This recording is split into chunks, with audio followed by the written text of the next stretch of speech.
Perkumpulan untuk Pemilu dan Demokrasi Perludem menengarai kemungkinan maraknya calon tunggal melawan kota kosong di Pilkada 2024. KPU dinilai perlu untuk memfasilitasi kampanye kota kosong sebagai pilihan yang sah.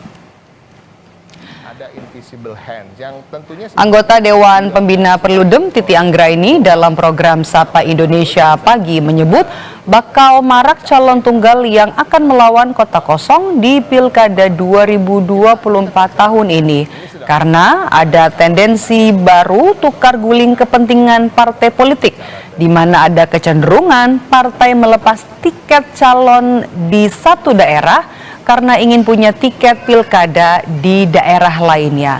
Titi juga bilang KPU harus memfasilitasi kampanye kota kosong sebagai pilihan yang sah jika hanya ada satu calon tunggal. Karena ada perlakuan berbeda antara calon tunggal dan kota kosong. Selama ini saudara, kampanye calon tunggal difasilitasi oleh KPU, tetapi KPU tidak turut memberikan sosialisasi pemilihan kota kosong. Ada invisible hand yang tentunya sebenarnya juga nggak disukai oleh Partai Golkar. Ini juga melibatkan tukar guling antar partai. Jadi partai yang sebenarnya punya calon, tapi kemudian karena dia punya kepentingan di daerah lain, dia melepas tiket di suatu daerah supaya dia dapat tiket di tempat lain. Jadi sebenarnya semua adalah pelaku gitu pada akhirnya begitu. Nah, bagaimana dalam situasi hari ini? Kan korbannya akhirnya pemilih. Karena ada broken linkage, ada keterputusan, keterhubungan aspirasi antara apa yang dikehendaki pemilih dengan apa yang menjadi keluaran parpol. Selama ini kalau pilkada calon tunggal, fasilitasi kampanye itu oleh KPU hanya untuk calon tunggal. Ya artinya seolah-olah KPU hanya mempromosikan calon tunggal. Padahal kotak kosong atau kolom kosong yang ada di surat suara itu adalah pilihan sah publik. Publik bisa memilih, juga gitu dicoblos juga. Dan kalau dia dapat 50% plus 1, artinya pilkada harus berlangsung diulang tahun berikutnya. Kota kosong menjadi salah satu wacana yang mencuat dalam konstelasi politik di sejumlah daerah. Skenario munculnya pasangan calon tunggal melawan kota kosong belakangan berhembus di Pilkada Jakarta 2024.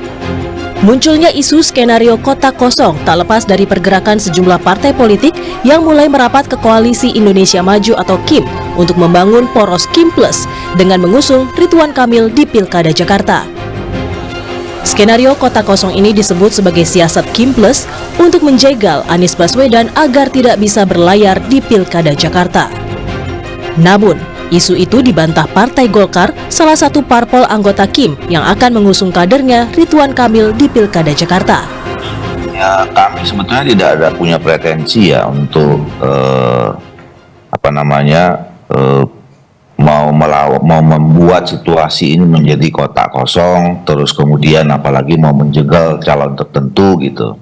Nah, tentu kita akan mengupayakan ya semaksimal mungkin supaya Ridwan Kamil ini juga mendapatkan dukungan di Jakarta, karena kami paham posisi ya bahwa Golkar di Jakarta ini tidak punya keistimewaan untuk bisa mencalonkan sendiri. Ini kan tergantung dari kita semua ya. Kami tentu yang punya hajat gitu, yang menawarkan. Nah, sekarang tergantung dari partai politiknya saja kan. Ya kami berharap apa yang kami ajukan itu diterima, alhamdulillah gitu ya. Ya kalau tidak kan tergantung partai politiknya masing-masing saja gitu. Jadi tak hanya Jakarta, isu munculnya calon tunggal melawan kota kosong lebih dulu mencuat di Pilkada Sumatera Utara. Nama Wali Kota Medan Bobi Nasution kini telah diusung oleh 8 partai politik yang kemudian disebut dengan super koalisi. Hanya menyisakan satu partai, yaitu PDI Perjuangan yang hingga kini masih menggodok siapa calon yang akan diusung di Sumatera Utara. Ketua DPP PDI Perjuangan Said Abdullah menyebut pihaknya tidak mempermasalahkan jika nantinya Bobi Nasution akan melawan kotak kosong. Kami tidak melihat apakah Mas Bobi mau kotak kosong atau tidak.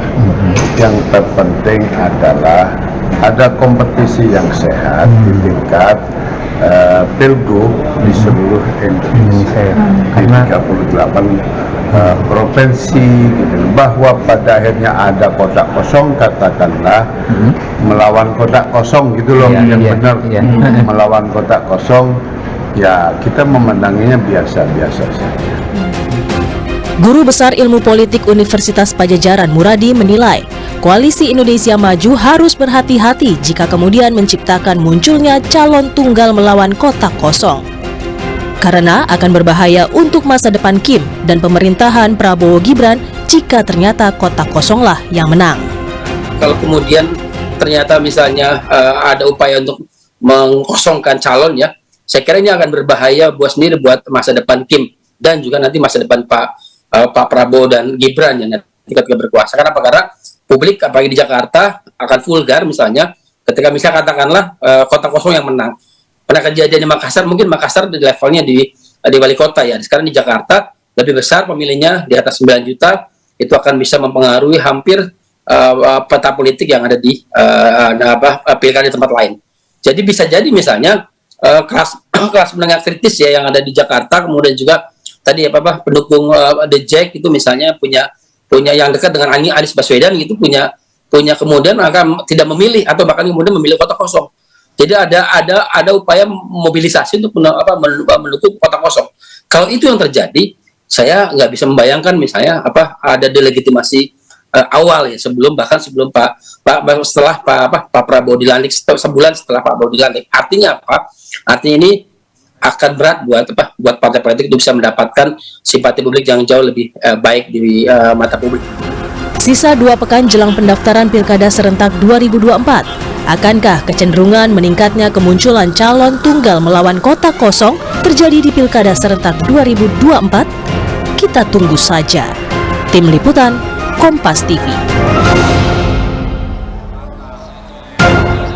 Nah, ini kemudian jadi menarik soal fenomena kotak kosong yang muncul di Pilkada serentak 2024 yang juga dinilai oleh sebagian pihak merupakan bagian dari demokrasi dan juga perlu diperhatian atau jadi fokus tersendiri bagi partai yang berkuasa atau nanti koalisi besar yang akan kolaborasi atau berkoalisi di sejumlah daerah, karena kalau misalnya kota kosong yang nanti akan menang ini berbahaya. Nah, keberadaan kota kosong ini sebenarnya dianggap jadi keuntungan, ya, bagi pasangan calon tunggal yang mengikuti pilkada, atau sebenarnya sebaliknya begitu. Sebenarnya KPU punya aturan nih yang menjelaskan soal mekanisme pilkada dengan pasangan calon tunggal. Ini adalah aturan yang terbaru, saudara, kami hadirkan untuk Anda, Peraturan KPU Republik Indonesia nomor 20 tahun 2020 tentang perubahan kedua atas Peraturan Komisi Pemilihan Umum nomor 14 tahun 2015, nah, tentang pemilihan wali kota dengan satu pasangan calon. Nah, ini aturannya sudah ada sebenarnya, ya. Nah, kemudian bagaimana soal mekanisme penentuan pemenang dalam pilkada dengan calon tunggal? Kita lihat aturannya.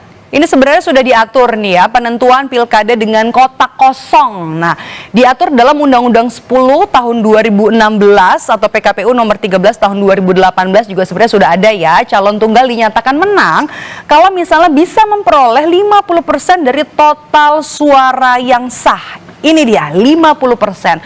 Lalu pertanyaan selanjutnya yang muncul adalah gimana kalau suara yang didapatkan kotak kosong, ya, ternyata ini lebih unggul daripada calon tunggal yang berlaga. Nah, kalau kita lihat pada PKPU nomor 13 tahun 2018, maka aturannya adalah KPU akan menetapkan penyelenggaraan pemilihan kembali pada pemilihan serentak periode berikutnya. Nah, ini PKPU nomor 13 tahun 2018, artinya di situ nanti diatur akan ada pemilihan pada periode berikutnya atau 1 tahun kemudian. Nah, sekarang kita lihat di sejarahnya, kami punya datanya di sini yang merekam pengalaman sejak Pilkada 2015 lalu. Kami mencatat sejumlah daerah yang punya pasangan calon tunggal yang melawan kotak kosong mulai dari Pilkada 2015 yang diikuti 3 daerah ini melawan kotak kosong, ya. Kemudian juga di tahun 2017 ada 9 daerah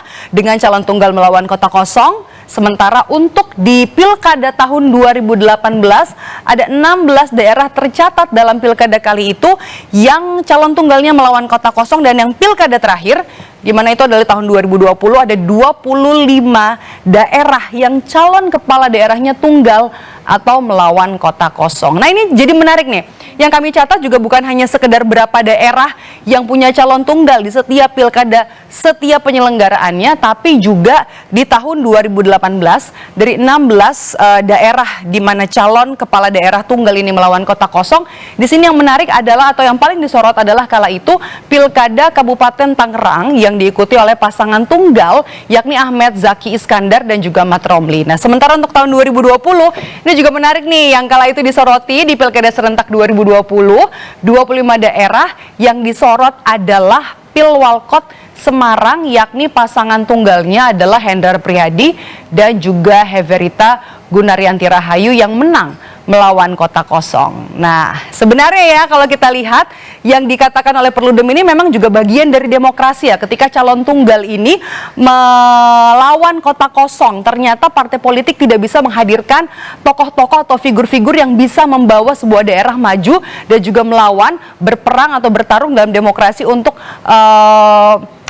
memperebutkan posisi orang nomor satu di daerah untuk nanti bisa punya adu visi, misi, dan juga gagasan siapa yang bisa maju, siapa yang mau berdemokrasi, siapa yang mau ikut dalam pertarungan politik untuk memperebutkan hati masyarakat, pemilih, dan juga untuk membawa tentunya daerah bisa lebih maju dalam Pilkada serentak 2024. Pendaftarannya sebenarnya masih lama kita lihat, tapi bayangan Pilkada serentak 2024 tentang calon tunggal ini melawan kota kosong kemungkinan atau sebuah keniscayaan yang terjadi di Pilkada serentak 2024 yang akan digelar November nanti.